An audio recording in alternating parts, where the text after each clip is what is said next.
Hi, I'm Mark. And I'm Valerie, and we're at my home. So today we're going to take a first look at a new outdoor security camera.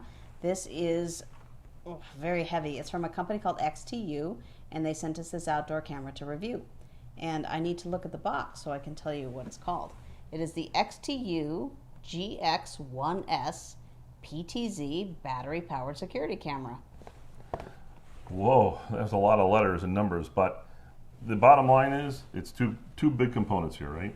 Other than this funny thing here. So you like that? I like it. It's got really strong Wi-Fi, so it should hopefully be able to reach a long way. And the camera, it actually mounts up, and it has a 355-degree rotation and 120-degree tilt. It's got a motion sensor, so it records stuff. And what I like about it the best is it comes with a solar panel, so you just put the solar panel in there and connect it to the camera, and then you shouldn't have to charge it.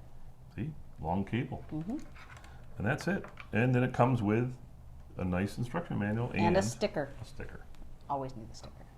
Anyway, so Mark's going to go ahead and install this, and then we'll come back and we'll do our full review. Thank you. Thank you.